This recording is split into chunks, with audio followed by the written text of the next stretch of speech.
Don't you dare use our toilet. A failure of a daughter-in-law like you isn't part of the family, and yet, you have the audacity to walk into our house as if it's your right. Such a shameless woman. We provide shelter to an outsider like you, but we didn't hear a single word of thanks. Thank you. What was that? I can't hear you. More importantly, how long do you plan on sitting there? The thought of you, dirty as you are, touching anything in this house, disgusts me. Your filth could spread, even pollute the air. From now on, take a bath outside. That should be good enough for you. But there's no public bath open at this time. What are you talking about? There's a park right over there. It has toilets and faucets, doesn't it? With those words, my mother-in-law locked me out of the house. Let's go back a bit in time. After marrying Mike, and since we both worked, I moved into his parents' house to live with his folks. I used to visit Mike's family home occasionally even before we got married, and each time, my father-in-law would treat me kindly, as if I were his own daughter. Having lost my father when I was young, I thought of my father-in-law almost like my own father.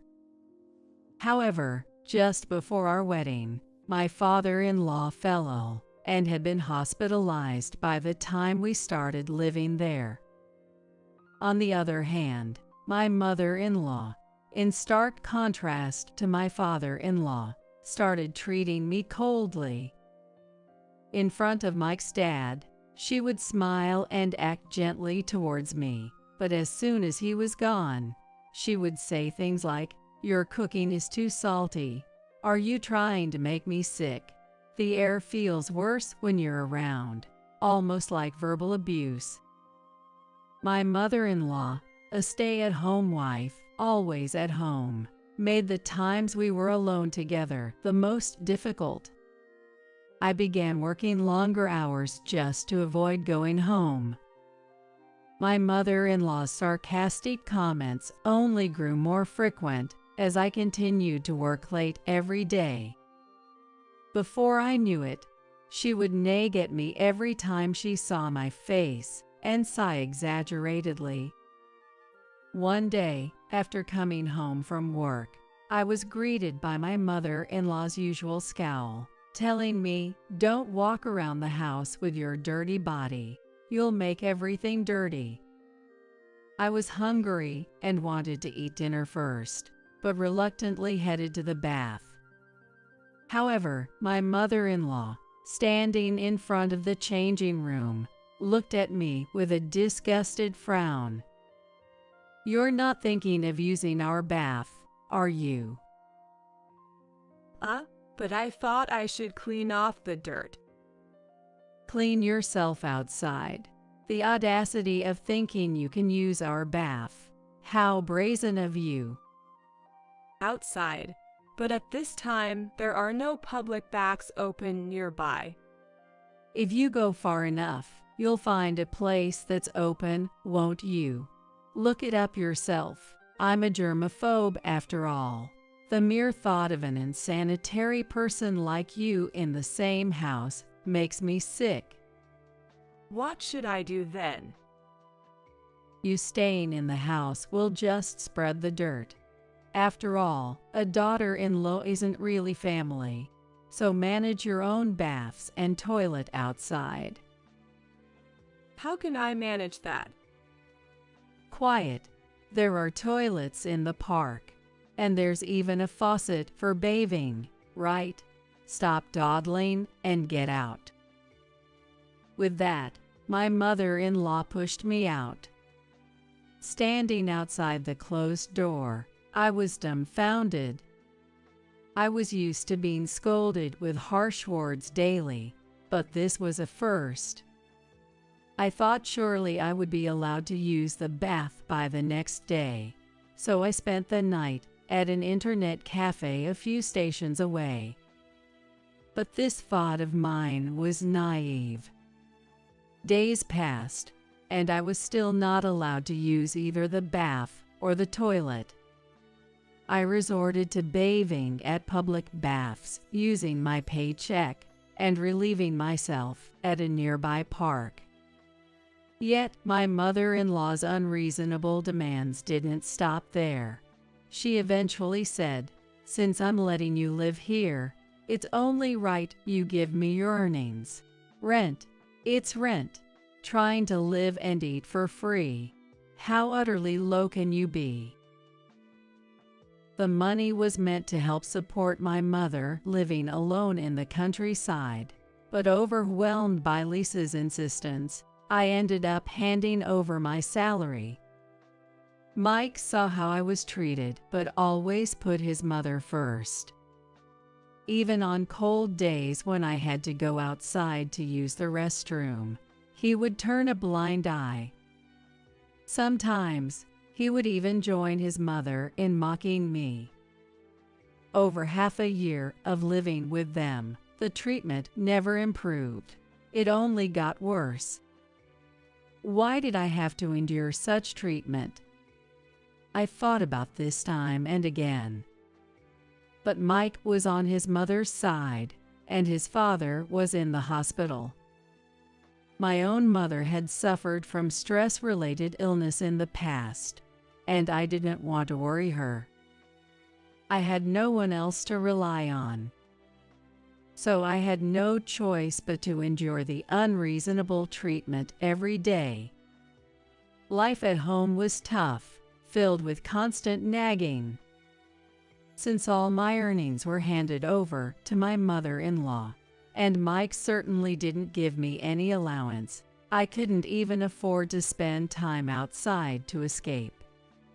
Moreover, since my mother-in-law didn't do any housework, I had to take care of all household chores, which meant even if I returned home late, I would still be scolded.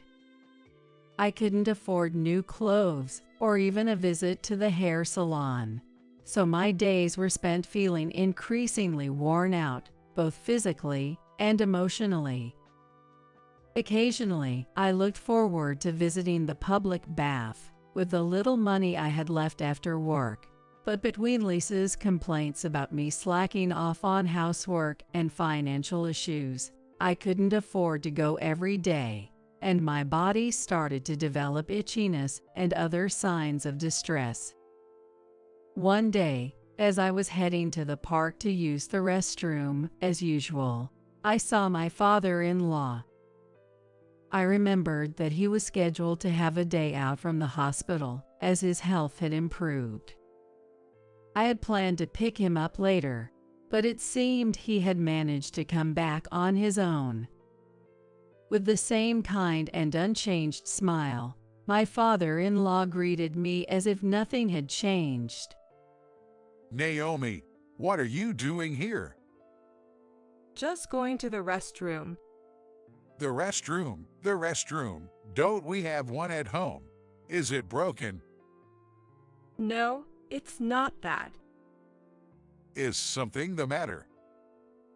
Telling my kind father-in-law about how I've been treated at home would surely worry him. I didn't want to cause him any concern. However, unable to hold it any longer, I ended up telling him everything in a rush.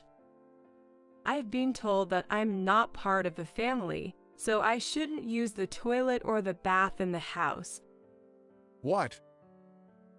Because Lisa is a germaphobe. She can't stand the idea of someone else, like me, using the toilet or the bath. "And Mike hasn't said anything about this?" Mike gets along well with his mom, so he hasn't really done anything. "I see." With a heavy sigh, my father-in-law apologized to me, saying, "Let's go home together. I'm sorry for everything that has happened." His words nearly made my tightly wound feelings unravel. Holding back tears that threatened to spill, I finished up in the restroom and returned home with him. Once home, my father-in-law gathered my mother-in-law and Mike in the living room. Initially pleased by her husband's return, my mother-in-law was puzzled by his unusual demeanor. I've heard about what's been going on from Naomi. What are you talking about? Don't play dumb.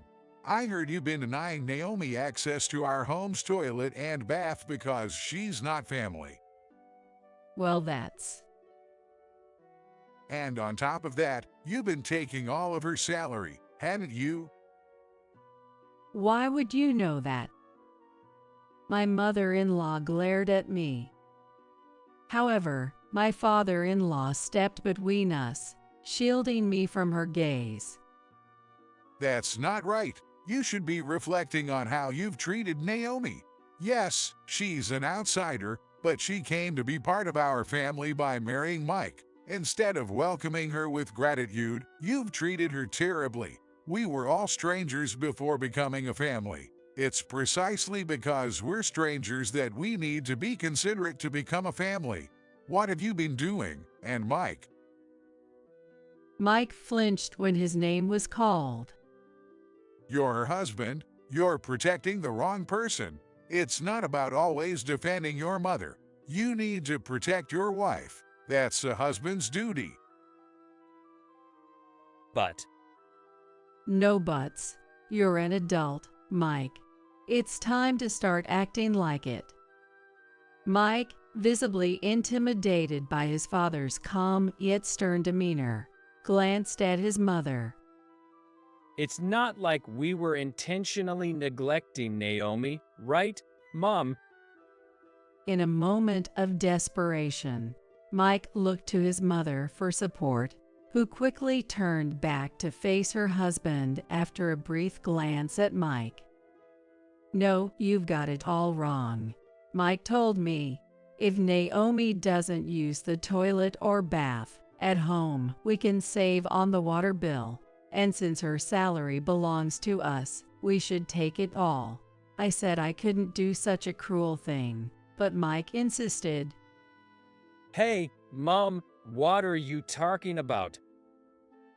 I didn't want to, but I only did it because Mike told me to.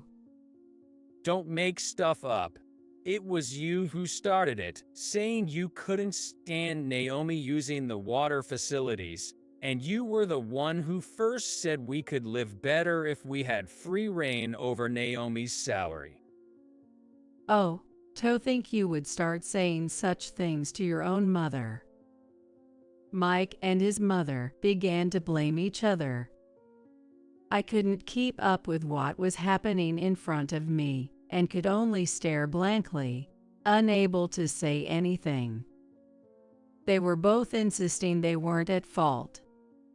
The friendly rapport they used to share was nowhere to be seen, replaced by ugliness.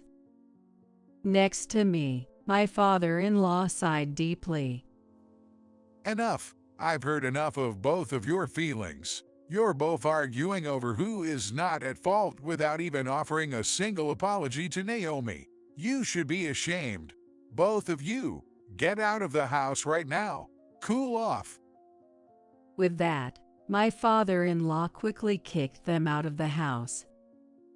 After that, there were several exchanges with Mike and his mother, but far from showing any remorse, they only expressed resentment for being kicked out, directing their grievances at me and my father-in-law. Disgusted with both Mike and his mother, my father-in-law and I decided it was best to divorce and cut ties. When the divorce was settled, my father-in-law called me and apologized deeply. The reason your mother-in-law became so selfish and acted as if she owned a place, and Mike living his life centered around his mother, is because I prioritized work over family. I had no right to lecture them about family when I wasn't a good husband or father myself. I wanted Mike to learn from my mistakes and build a good home with you, Naomi. Charles. How selfish of me, Naomi. I'm truly sorry. It's all my fault. It's a poor way to apologize, but I want to give you this house. Charles, please lift your head. It's not your fault. And this house holds so many memories for you, right? I can't accept it. But I want to make it up to you somehow. I've caused you so much trouble. If you really want to make it up to me, could we sometimes have meals together? Meals? Is that really enough for you? Yes, they lost my father when I was young, so I've always thought of you as my real father. I want us to continue being close. My father-in-law nodded at my words with a troubled yet happy expression. After that, I moved to an apartment and started living on my own. My father-in-law, who had been discharged from the hospital, seemed to have resumed life at home, and we often met up for enjoyable meals, catching up on each other's lives.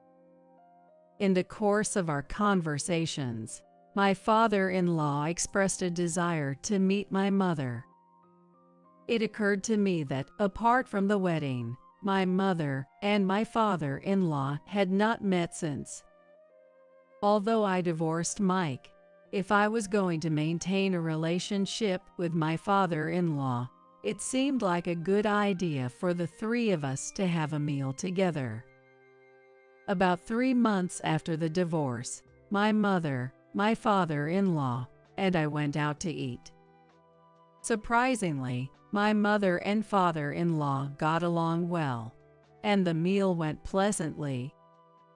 We hadn't been able to have a proper meet and greet before the wedding due to father-in-law's health and my mother's schedule, and we barely spoke beyond simple greetings at the wedding. Since they hadn't had much of a conversation before, it turned out that my mother and father-in-law, being close in age and sharing similar interests, hit it off quite well, and soon they were meeting up without me. The two of them quickly deepened their relationship, and now my father-in-law has truly become my father. I can still vividly remember how they came to me, a bit sheepishly, to discuss their plans to marry. I was so taken by surprise, touched, and so happy that I couldn't help but cry.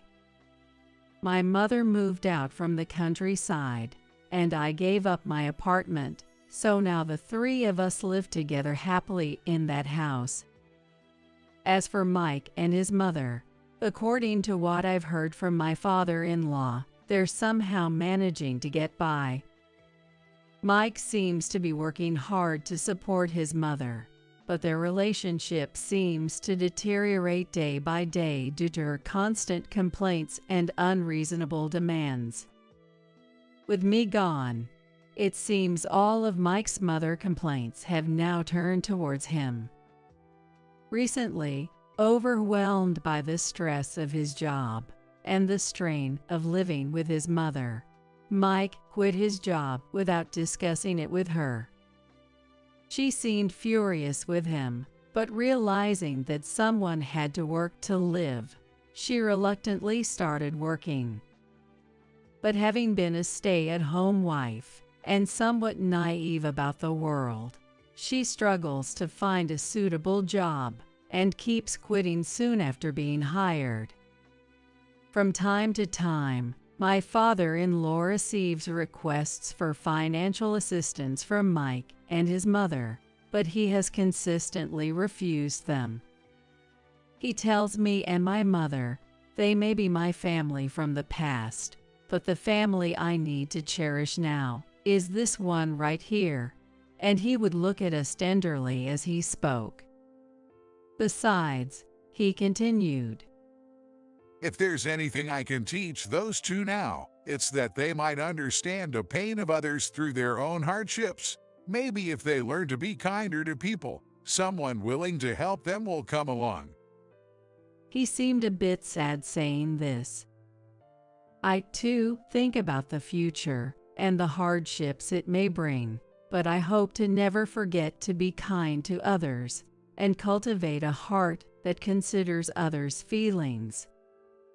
I want to build a warm, gentle, and wonderful family like the one my mother and father-in-law have created.